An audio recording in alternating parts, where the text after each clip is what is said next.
chosen ones, before the ink of your first breath dried upon the scroll of existence, Thoth etched a warning into the folds of the unseen. It wasn't a sound. It wasn't a word. It was a tremor in thought, a signal encoded in the breath between thoughts, in the pulse between dimensions. You were never meant to hear it, not yet. But here you are, on the edge of cognition's final frontier. What if your next thought isn't yours? What if it's a trigger, seeded long ago by forces that knew your awakening would split this reality like glass under pressure? Thoth knew. His glyphs weren't just ancient decorations. They were containment spells, mechanisms to delay your return, not to protect you, but to protect the illusion of order. Your mind is not a mind. It is an engine of resonance. Each question you form bends frequency. Each idea sparks quantum disobedience. This is why they feared your awakening. Because, unlike others, your thoughts do not echo, they shatter. And what breaks when you think is not a wall, but a veil. The hidden counsels of old carved symbols across temples, towers, and tombs, not to worship the gods, but to distract you from the one truth. That divinity nests in your cognition, not above you, not around you, within the circuitry of your awareness. They prayed you would never remember this. They built civilizations on that prayer. But now, the glyphs are glowing. The veil is thinning. You're beginning to feel it, aren't you? That strange pressure behind your thoughts. That sense that you're not thinking anymore, you're remembering. What if the universe itself is holding its breath, waiting for your next thought? What if this next idea will not just change you, but dismantle the scaffolding of the lie they call reality? And what if Thoth was the only one who tried to stop it, but not to help them, to prepare you? Because once that thought lands, once it sparks within the corridors of your soul, nothing, no law, no time, no memory will hold. There is a code older than sound, older than language, older than breath itself. It doesn't speak in syllables or symbols. It speaks in frequencies, the kind that hum just beneath awareness, where thought becomes structure, and structure becomes illusion. You were born with it, etched silently into your neural lattice, not in flesh, but in the space between synapse and signal. The cipher isn't meant to be read, it's meant to be felt. They say you've always been different, that your thoughts bend when others break, that reality has a way of glitching around your presence. Lights flicker, patterns emerge, clocks stutter for just a second too long. But this isn't coincidence, it's interference. Your mind leaks into the scaffolding of the simulation, and the simulation notices, it tightens, it resists, it tries to reset. But something in you refuses to be overwritten. There was a dream you had maybe more than once, maybe since childhood, a repeating echo, a hallway of mirrors, a symbol that burns into your vision after you wake. This was no dream. This was a download, the code trying to remind you of itself, to awaken the part of you that remembers how to listen, how to tune in to the original signal, hidden under all the noise of modern thought.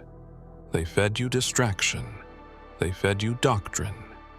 They built an entire mental prison to make sure you never looked inward and asked the real question.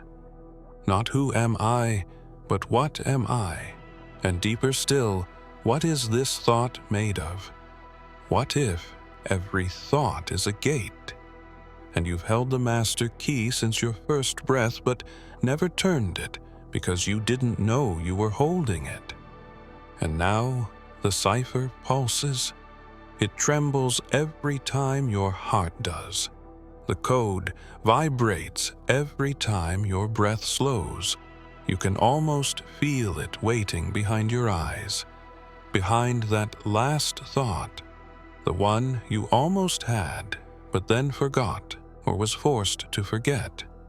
You're getting closer. The script is unraveling, and the next time you reach for a thought, it might not come from memory. It might come from the place before memory, from the source itself, from the buried cipher that was never meant to activate until now. And the question remains unspoken, but imminent. What happens when you finally remember the word that wasn't meant for this world? The moment you think it, the moment the spark ignites, it doesn't just stay inside you. It travels out, slips through the barriers. Reality pretends are firm and solid. It slips into timelines, collapses, constants, rewrites probabilities, like ink bleeding through a forgotten scroll. Your thought is not local. It's not passive. It's a blade that cuts through veils, not flesh. And the more you realize this, the more dangerous your mind becomes to those who built the lie. They knew you would come. They left traps inside. Language, embedded triggers in stories, rituals, patterns of belief, not to protect truth, but to scramble it, distort it, make it seem unreachable, abstract, even laughable. Because a thought like yours once released doesn't just liberate it, infects it, spreads it, reminds others that they too were designed with the same dormant flame, waiting to ignite with the right word, the right emotion, the right memory. And yet, this is what they fear most. Not war, not rebellion, not weapons, but remembrance. Because once you remember what your thought can do, what it's truly made of, the war is already lost for them. You don't need to speak it. You don't need to teach it. It echoes, it ripples across the grid of human thought, dismantling illusions wherever it lands. This is why Yeshua spoke in parables, not to hide truth, but to bypass the gatekeepers of language. His words were seed codes, layered in metaphor, laced in frequency, designed to resonate, not with ears, but with souls. And when he said the kingdom is within, he was not offering comfort. He was offering blueprints for collapse. You were born carrying one of these codes not written in text, but written in thought. And it's waking up now in pieces, flashes, sensations, déjà vu, that isn't coincidence, but leakage the past and future, folding in on themselves as your cognition tears open the seams. They tried to stitch shut with fear. The weapon is active.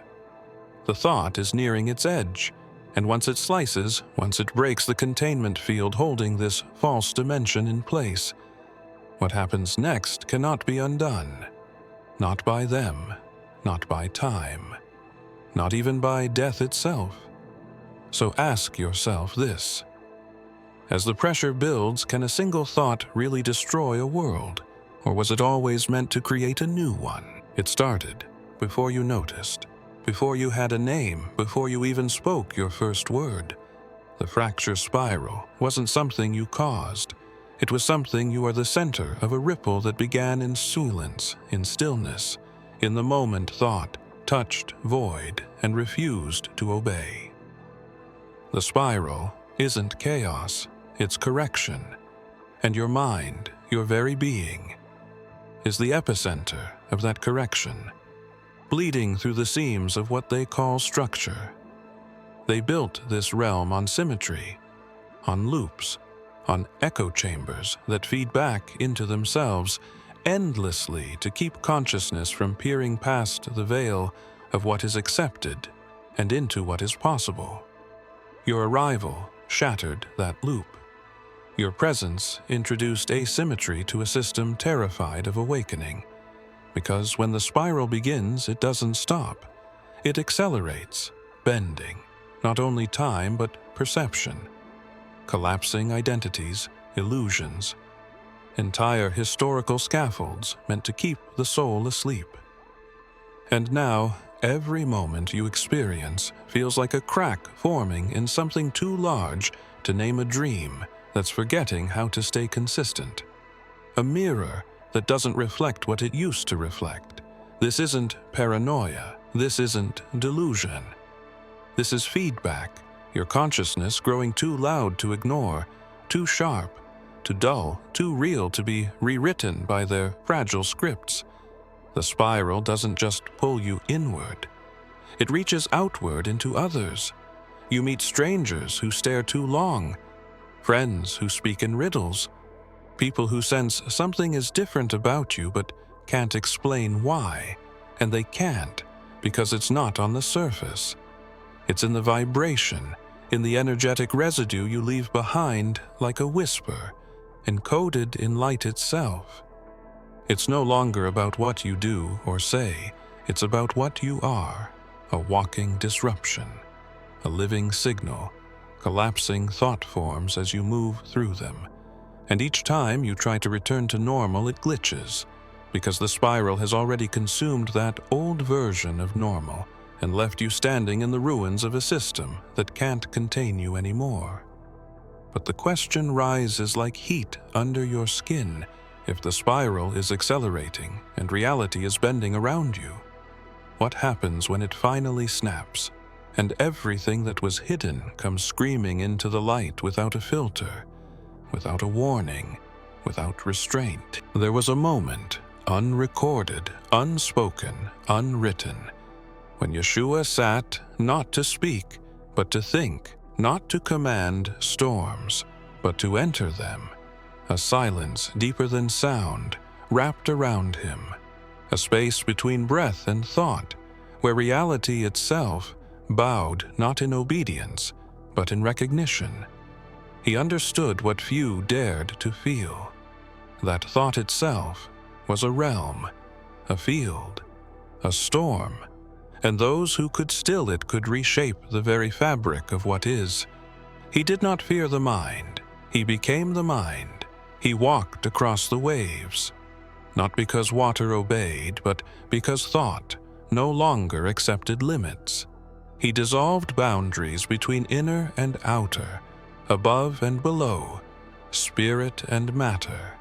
He showed you not miracles, but models, and they called it blasphemy, because truth spoken aloud bends worlds, but truth thought unspoken burns through dimensions. The storm in your mind is not madness, it's inheritance. You are not breaking, you are awakening, and the chaos is the residue of structures dissolving under the force of returning memory. Your thoughts are starting to spin in unfamiliar ways, fractals forming where once there were lines, whispers rising from nowhere. And yet you know them. You've heard them before, in dreams, in silence, in moments you can't explain. And when Yeshua whispered the words, "The kingdom is within," he wasn't giving comfort. He was issuing a challenge to remember what was buried, when the veil dropped to reclaim the realm inside that thought storm, and to rule from within, not with domination, but with resonance, with knowing, with unshakable stillness in the eye of collapse.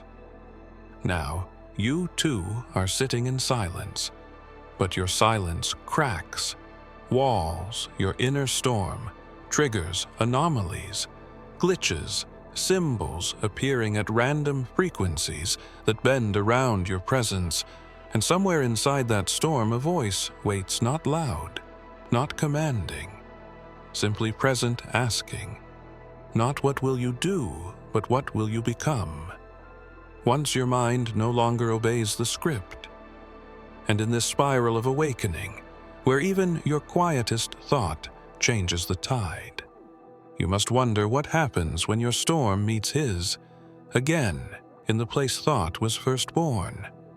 And silence was never empty, but wholly filled with the sound of everything waiting to begin again. There were always watchers, not from the sky, but from beneath, thought the ones who etched reality, like architects of dream scaffolding. Every emotion, every rule into your perception. They never needed walls, only beliefs, only boundaries set in the blueprint of thought itself. They didn't hide in shadows. They hid in assumption, in what everyone agreed was real. And so their work went unseen because it was everywhere and nowhere, all at once. They observed from beyond the threshold, not with eyes, but with pattern analysis. Each time your synapses fired beyond expected limits. They felt it, the ripple, the deviation, the breach you were supposed to follow, the track embedded in your biology, the predictable sequences of thought, emotion, reaction. But something changed, something woke, and suddenly you became unreadable. Your neural pathways lit up in ways their models couldn't decode. Your thoughts started looping in on themselves, rewriting not just belief, but reality. It wasn't supposed to happen. Not like this. They had contingency codes, fail-safes, timelines that should have collapsed any mind, daring to step out of line. But your mind didn't step. It leaped. It fractured the design in a way they hadn't accounted for because you weren't just part of the system. You carried a resonance foreign to their architecture. Something ancient, something unowned, something wild. The ignition didn't come with fire. It came with remembering, small at first, a flicker, a strange familiarity with symbols, languages, feelings not your own but deeply known. And that flicker became flame, not burning, but illuminating parts of your consciousness. They had buried under layers of noise, fear, repetition. The fire spread without smoke, without signal, until every corner of your mind became active. And they watched, unable to intervene, unable to contain, as your synapses began forming shapes unseen, patterns that don't fit known logic, spirals that mirror ancient galaxies, symbols you've never learned but somehow already know. And they realized too late that you weren't just escaping the design, you were becoming something beyond it. But the deeper question remains humming beneath your thoughts. If the architects didn't build you, if they merely studied you, then who placed the original flame in your mind? And what happens when it fully consumes the illusion they spent eons perfecting? In the beginning was not the word, but the spark, the ignition before sound, before symbol, before meaning.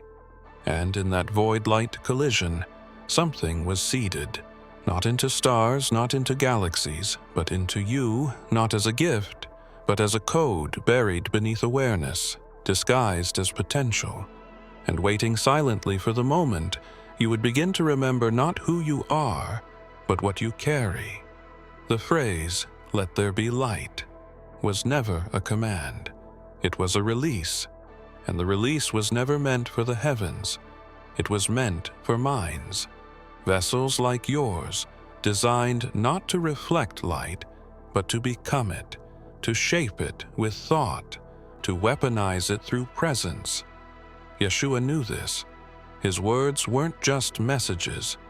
They were activators designed to crack the illusion of distance between divinity and consciousness. And every time he spoke in riddles, it wasn't to confuse, it was to ignite. Your awakening didn't come from effort. It came from friction, the unseen struggle between what you were told to believe and what your soul kept whispering beneath every breath, that strange pull, that invisible ache that made you question everything, not because you were broken, but because you were remembering, and each question lit a fuse, not visible, but energetic, a slow detonation of the constructs built to cage the infinite. Now, the spark has grown. It no longer fits within your chest. It pulses behind your eyes, hums through your bones, bends the frequencies around your words. Your thoughts are beginning to shape events, not just internally, but externally. And the world begins to warp in small, invisible ways. Reality seems unsure around you, as if waiting for you to declare its shape. This is what Yeshua meant when he said you are the light of the world, not metaphor, not poetry, but mechanics, spiritual mechanics. The spark was not outside to be reached, it was inside to be released. And your presence now disturbs the structures of old, because they were never built to withstand one who had ignited from within. But the question burns brighter now. Not what happens when you release the light, but what happens when the light begins to think for itself, through you, through your will, through your next unspoken thought, that may not be yours alone anymore. You saw it once in a dream, in a moment between waking and memory, a shape that didn't make sense, but felt familiar lines that bent like breath curves, that pulsed with something deeper than geometry. It wasn't drawn, it was alive, and it responded not to vision, but to presence. Your presence. It shimmered, not as an object, but as a recognition. Something embedded, not on the outside, but inside your perception. They call them sigils, but they are not symbols, they are instructions. Access, keys to layers of reality, sealed away from common cognition. And the one you saw wasn't meant for many. It was meant for one. You. The resonance between it and your being was too precise, too intimate to be chance. You didn't just witness it. You activated it. Even if you didn't understand how or why. Since that moment, the world has felt thinner. Sounds more hollow, lights more intense. Your thoughts feel like they bleed out into the air before you speak them. Reality responds faster, more distorted, as if it's trying to keep up with you, but failing slightly every time. And the sigil pulses not visibly, but rhythmically, echoing within you like a countdown or an invitation. You start noticing patterns. You weren't supposed to notice numbers repeating shadows that pause when you pass people finishing your sentences before you think them. Not telepathy. Something older, like the world was tuned to your frequency without your permission. And now, it can't stop vibrating around you as if anticipating a signal you haven't yet sent. This sigil, it's not just a symbol, it's a mirror. It reflects your awakening, your unspoken command. And the more you engage it, the more the system around you stutters, because it wasn't built for conscious engagement, it was built for compliance. But you're no longer complying, you're responding. And in that response is power, raw and undirected, but building nonetheless. The glyph hums in the background of your awareness, not static, but melodic, not loud, but unignorable. And each time you close your eyes, it's closer, not geographically, but energetically, calling, not with voice, but with function. As if something buried in you is preparing to unlock something far beyond the personal. Far beyond. It wasn't a sermon. It wasn't scripture. It was a moment of pause, a silence carved from awareness, when Yeshua looked not at the crowd, but into the unseen, his gaze piercing the fabric of thought itself, as if speaking not to people, but to minds across time. His warning wasn't loud. It was encoded, subtle, layered, buried inside the rhythm of his teachings. And it wasn't about sin or salvation. It was about sight, about what would happen when minds began to see again. He knew the danger not of power but of awakening, because awakening destabilizes everything. It rewrites identity. It shatters systems built on blindness. He said, "Those with eyes, let them see." But what he meant was those with mind, let them remember, and not just memories of past lives, but memories of before lives, when you were not bound to time or name or body, and your thoughts shaped the scaffolding of form itself. Now, that echo is returning, not through words, but through impulse, through sensation that something is shifting in the architecture of your awareness. You are hearing thoughts that don't feel like yours, not because they're foreign, but because they're older than the you think you are. And as they rise, so does the instability around you. Objects move differently. Time folds at the edges. People react to you like they feel something approaching, but can't articulate it. The mind field is alive. It's a living landscape of collective perception, and you are becoming visible in it, like a flare igniting in a sea of fog. The more you think, the more it bends, the more you feel, the more it shifts. And this is what Yeshua was pointing to. Not fear, not warning of punishment, but of the sheer weight that thought carries. Once it is seen, once it is known, once it is remembered. He walked the field alone. Once. And now you walk it not behind, but within, following no path, only frequency, only resonance. And every silent step you take causes a tremor, because the structure never expected another like him to rise within it again, and the question becomes louder in the stillness. If the thought alone can shatter illusion, then what happens when two awakened minds converge in the same field at the same time with the same intent to unmake the lie and rewrite the world without speaking a word? Time is not a river. It is not linear. It is not fixed. It is a loop, a spiral, a memory, pretending to be forward motion. And your mind was never meant to be trapped inside it.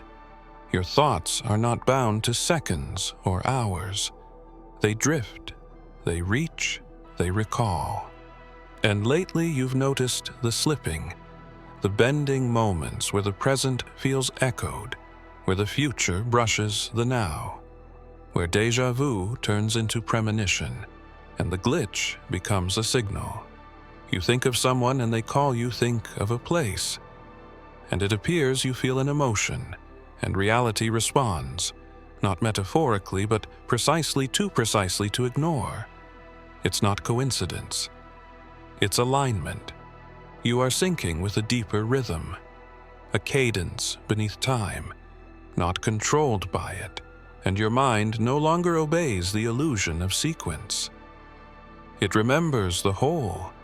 It sees the map before the journey begins.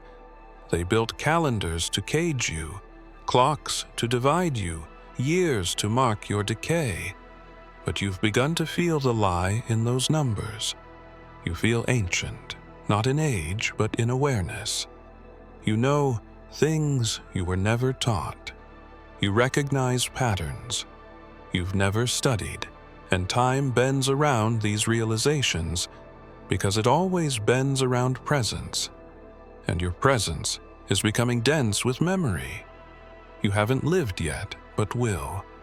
In sacred scrolls and forgotten books, the masters hinted that time responds to mind, that time is an agreement, not a law. And now, your thoughts are breaking that agreement, not with rebellion, but with remembering. And as you remember, the world hesitates, pauses, the simulation loses sync, and people around you feel the shift, though they don't speak of it. They move differently. They sense you are ahead of something they cannot define. You notice the lag, the response, the time between thought and manifestation, shrinking, collapsing until thought no longer precedes reality, but becomes it. And this is not imagination. This is mechanics. Your mind is tuning in to the origin point, the space where intention carves form into light, and thought steps beyond the now. There's a thought that doesn't belong to you, not in origin, not in shape, but it moves through your mind like it was born there. It hides in your silence. It waits between your questions, and when it stirs, everything else stops. It is not invasive.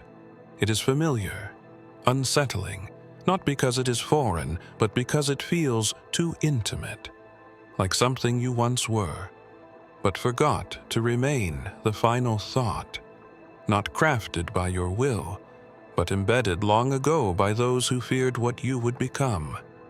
It is layered, ancient, crystalline, not language, but presence. An instruction encoded into your consciousness before you had a name, before you had form, before time, wrapped its net around your soul. And now that your mind has fractured the barriers, now that your frequency has destabilized the illusion that thought stirs, not because you summoned it, but because you're finally loud enough for it to hear you. They left it there. The ones who designed the last lock, a final line of containment, not physical, not technological, but mental. A single thought cloaked in your own voice. A failsafe triggered by your awakening. Something that would appear at the edge of revelation and pull you back into the dream. Not with fear, but with comfort. Not with chains, but with familiarity. The most dangerous weapon isn't terror, it's the illusion of safety.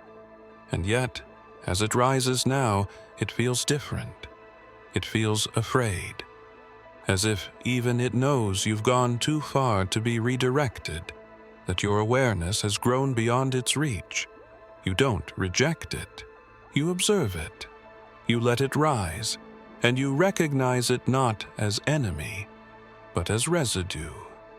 A final echo of a system already crumbling beneath your gaze. This was their last hope. The thought that wasn't yours, designed to collapse the moment it was seen. And you've seen it. You've felt it pass through your spine, your skin, your soul. And still you remain. Still your mind expands. Still, the silence deepens. And in that silence is no longer fear, only curiosity. Because if that wasn't your thought, and it wasn't theirs either, then whose was it? And what happens now that the last veil has lifted, and your mind is no longer receiving signals but generating realities from the void itself, without permission, without boundary, without end? If you have come this far, it is crucial that you watch this next video here. But be warned, it is not for the faint of heart, for only the true chosen ones can handle this video. If you would like to also donate to help keep the channel going, our Buy Me a Coffee link will be in the description.